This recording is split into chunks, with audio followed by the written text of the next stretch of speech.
Michael, may I? Okay, I'm all ready now. Okay. So, okay, so describe to me a little bit more about your voice. You're saying that when you're speaking, you are not breathing. I guess I don't understand what you just said. You said something about your nose and your speech and your voice look weak. So describe that to me again a little more clearly. Okay, I mean, when I'm speaking, I will try to avoid to have a vibration of the nose. So my voice becomes soft, not firm, not strong.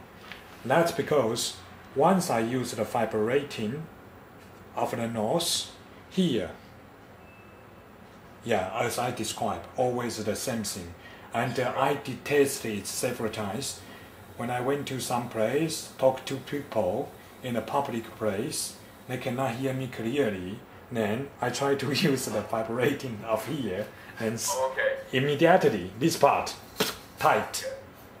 So when you try to get the vibration, like when you hum, for example. Yeah.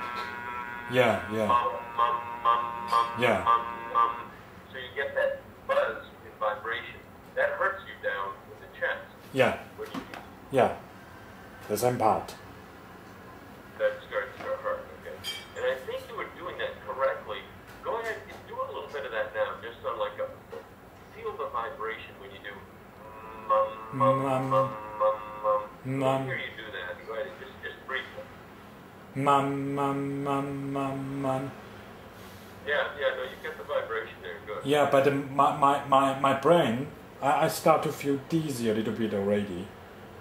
When I'm doing only 3 times. Right. I already feel. And you start to feel the tightness in your chest. And you start to feel dizzy? Yes. You start to feel dizzy. Too much air. Dizziness would be you're using too much air. Okay. How about your breathing? Let's go now to relaxed breathing, because I'm hearing you breathe well today, and I'm not hearing any stridor in your breathing and rest. Yeah. Relax. So Michael, I want to share one thing with you. Please have a look.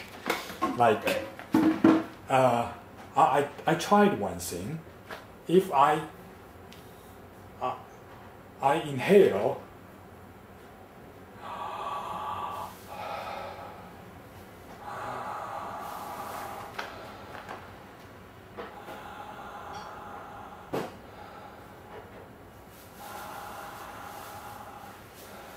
Okay. So I heard some stridor at first, then you changed it and I didn't hear it. Is that correct? yeah.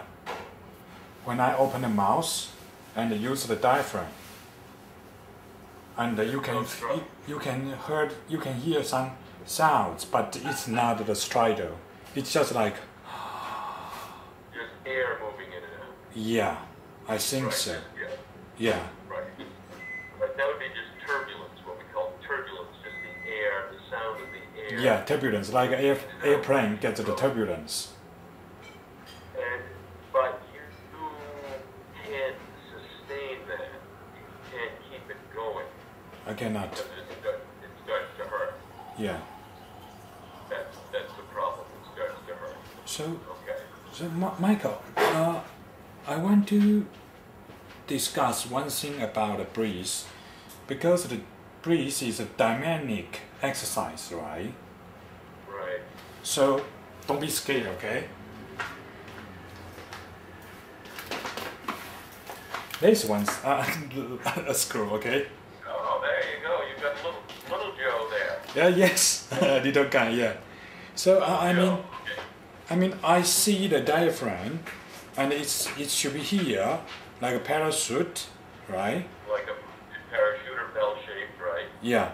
So now I feel one thing. Let me describe it. Maybe it's not logical, and my sentence will be kind of, not logical. So please forgive me, okay? Well, I'll tell you, your English is a lot better than my Mandarin or Chinese. What dialect do you speak there in Taiwan? Taiwanese language is different to the Mandarin, different one. Yeah. Anyway, you do a lot better in English than I do in your language. Go ahead. Thank you. I mean, when we inhale, the diaphragm gets down, right? And drops. That's right. It drops, and the stomach relaxes to allow the diaphragm to expand. Correct, or to be able to lower. Right. Yeah. So the cartilage should expand from to. Not a whole lot, but some. Yes, it should be some flexibility. Some flexibility. Yeah, some movement, right? And because my ankle of the soft ribs, or the real ribs, maybe it's too short, or the ankle. The ankle of this guy is like this, but mine is like this. So what you're saying is your cartilage goes in a bit instead of being like this. It goes in.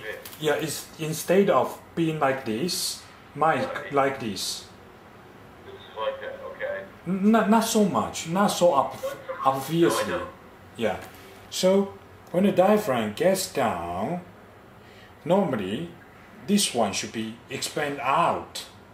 But because of the distance, the length of the rib, or even the ankle, so instead of expand out, mine becomes diaphragm gets down, the air pressure inside the lung becomes smaller, so this one push. Right. That's my feeling, especially because I never see a real anatomy, a real person. My feeling, I want to describe this part. And the sternum, right in the middle is the sternum. yeah, and when So the sternum, and then the ribs, and then there are in the ribs here in between are cartilage and muscles called the intercostals. oh, Intercostal, Intercostal. INTERC. Okay, intercostal. Okay, yeah. Right. Okay. And so that cartilage is cartilage and muscle are somewhat flexible. It does allow for some expansion. I think the main problem you're describing is your diaphragm is probably anchored in there. It doesn't drop and move down, which creates all of this tightness that you experience with breathing. Yeah, excuse me, Michael. Ankle, the spelling of the ankle is ANCHOR, right? That's correct. That is equipment used for the boat, for the sea, right? Right. It means, when I use that, it means that what it sounds to me like is that you are describing that your diaphragm, because of the structure in here, is held in place. Yeah. Anchored, held in place, so it can't move down and expand on a breath. The diaphragm doesn't lower, and the ribs don't have that expansion. Yeah. Which creates this tightness and increased effort. Yeah. So when you, Am I describing that correctly? yeah. So when you coach me to do the, right, it's active the muscle, the muscle of the lung, to get something in the balance. right. It's like the power center should be the diaphragm, the movement, but because it's got limitation at this part, so the muscle cannot expand or stretch out well.